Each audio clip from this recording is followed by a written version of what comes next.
మెడకో ఊరి ఎవరిచ్చే కూరి ఎవరైతేనే వెళ్ళి అడ్డుపడదాం ఆపుదాం ఆ తర్వాత ఛాన్స్ వస్తే మీద పడదాం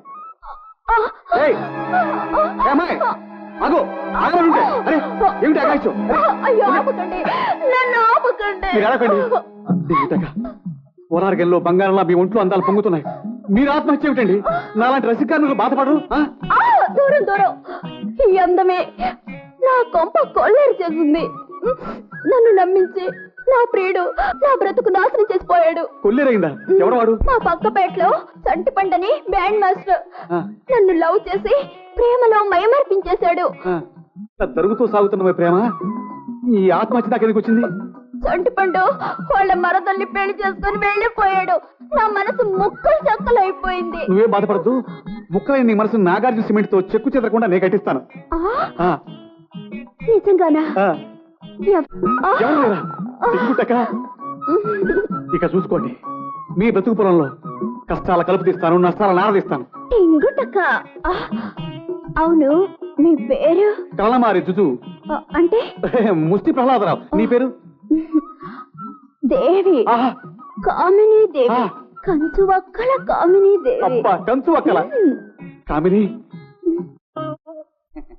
నమస్కారం బాబు గారు రెండవధాను గారు కూర్చోండి ఏం పని మీద వచ్చారు అయ్యా వచ్చే మాసమే సంక్రాంతి ఉత్సవాలు బాబు ఎప్పటిలా సంక్రాంతి నాడు గుళ్ళో తమ వంశాచారం ప్రకారం తమ పేరిట ఉభయ చండీ యాగం దాంతో పాటు తమ ఇంట వజ్రాలహారంతో అమ్మవారి అలంకార సేవకు అన్ని ఏర్పాట్లు చేస్తున్నాం మేనేజర్ వారికి కావాల్సిన పైకి ఏర్పాటు చేయండి అలాగే సార్ ప్రసాద్ ప్రసాద్ ఏమిటన్నయ్యా చూడు ఆ వజ్రాలహారం సేఫ్లోనే ఉంది కదూ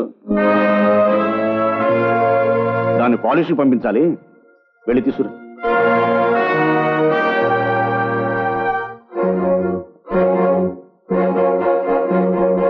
అంత ఖరీదైన హారం ఆ చేయించే పాలిషేదో ఇంటి దగ్గర చేస్తే బాగుంటుంది అలాగే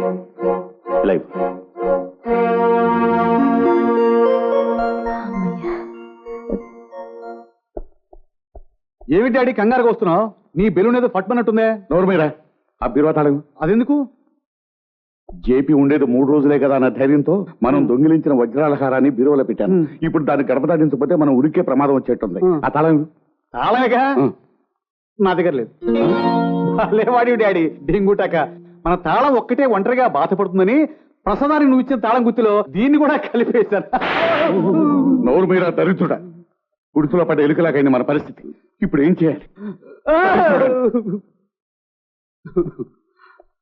ఏమిటి ముష్టి ప్రహ్లాదం గారు ఏడుస్తున్నారు కొడితే ఆడారేంటి ఎవరు కొట్టారు మా నాన్న కొట్టాడు ముష్టినే కొట్టాడనమాట అవును కొట్టాడు ఇలా హారం ఉండాల్సిన బీరువా ఖాళీగా ఉంది ఖాళీగా ఉండాల్సిన మా బీరువాలో హారం ఉంది తాళం ఉండాల్సిన చెయ్యి ఖాళీగా ఉంది ఖాళీగా ఉండాల్సిన గుత్తులో తాళం ఉంది ఎలుకలో కుడితే డెంగుటాక అమ్మో అదేమిటి అని నీకు చెప్పేశాను ఏం చెప్పినా కన్ఫ్యూజనే కానీ ఫ్యూజ్ వెలగటం లేదు అంతే అంతే మనం ఏం చెప్పినా చాలా తెలివిగా చెప్తాం అసలు మనకు ఫ్యూజులు ఉంటే వెలగడానికి డెంగుటాక ప్రసాదం గారు ఈ ఇంట్లో ఎందుకు దొంగతనం చేయమంటున్నాడో ఇప్పుడు అర్థమైంది అక్క అమ్మ ఎక్కడికి వెళ్ళింది ఇవాళ చిల్డ్రన్స్ డే కదా క్లబ్ లో ఏదో మీటింగ్ ఉంటుంటుంది అందుకే వెళ్ళారు పసిపిల్లల్ని ఎలా పెంచాలో ఎంత ప్రేమగా చూడాలో అందరి తల్లులకి లెక్చర్లు ఇవ్వడానికే వెళ్ళుంటుంది అక్క అమ్మకి ఇవన్నీ తెలియవుగా అందరికి ఎలా చెప్తుంది తప్పు నాన్న అలా అనకూడదు మనం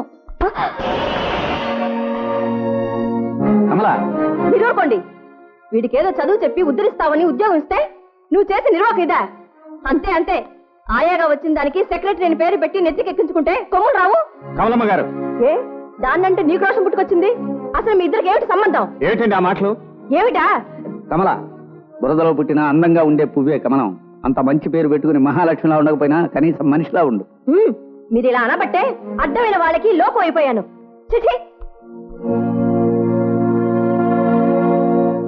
బాబు నేను అడిగిన సాయం నువ్వు వెంటనే చేయాలి ఏమిటండి అది ఇంట్లో దొంగతనం చేయాలి మళ్ళీ ఈ గొడవ ఏంటండి నీకు తెలియదు బాబు ఈ ఇంట్లో అరిష్టం జరగకుండా కాపాడడానికైనా చెయ్యాలి దయచేసి కారణాలు అడక్కు చేస్తానని చెప్పు సరే చేస్తాను నేను బీరువా తెరిచేది మీకోసం కాదు ఏ పుట్టలో ఏ పాము ఉందో, ఏ మనసులో ఏ విషయం ఉందో తెలుసుకోవటానికి. నాకు కావాల్సిందే అది.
అర్థమైందా సార్?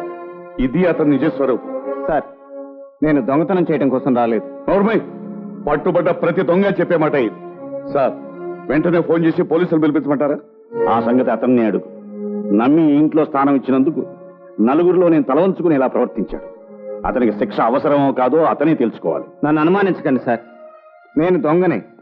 ఇంతకుముందు ఎన్నో ఇళ్ళు దోచుకున్నాను, కానీ ఏనాడు ఈ ఇంటి సొమ్ము దోచుకోవాలనుకోలేదు. దొంగతనానికి రాకపోతే అర్ధరాత్రి ఈ గదిలోకి అడుగు పెట్టవలసిన అవసరం ఏం వచ్చింది? ఈ ప్రశ్నకు సమాధానం ఈ ఇంట్లో నన్ను దొంగతనానికి ప్రోత్సహించిన వ్యక్తి చెప్పాలి. అతని నోరు మూతపడింది గనక నేనే చెప్తాను సార్. ఈ ఇంటి దొంగలను ప్రత్యక్షంగా పట్టి వాళ్ళని ఈ నాటకం ఆడాను. ఓహో, చేసిన తప్పుడు పని కప్పిపుచ్చుకోవటానికి లేటు ఫిరాయిస్తున్నావా? కాదు, ఈ రోజు కొన్ని గుంట నక్కల అసలు రంగును బయట పెట్టబోతున్నాను.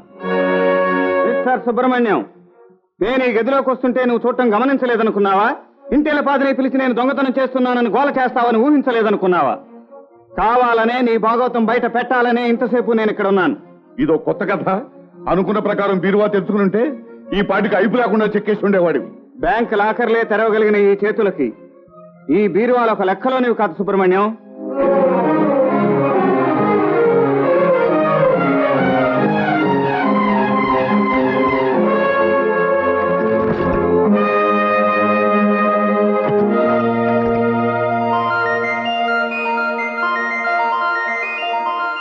ఆశ్చర్యపడవలసింది ఎందుకు కాదు సార్.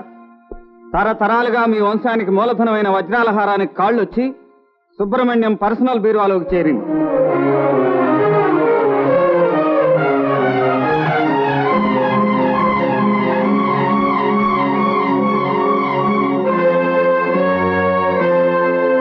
ఈ నిజం అందరి ముందు బయట పెట్టాలనే ఇక్కడికి వచ్చాను.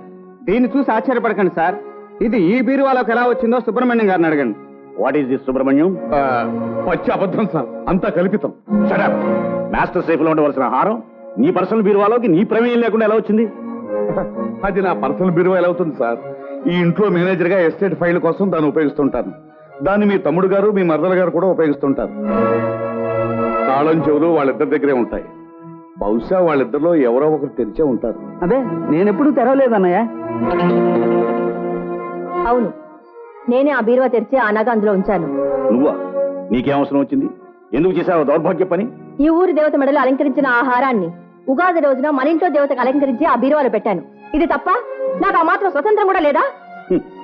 ఇంకా సంక్రాంతి రాలేదు, నువ్వు అప్పుడే ఉగాది పూజలు చేశావా?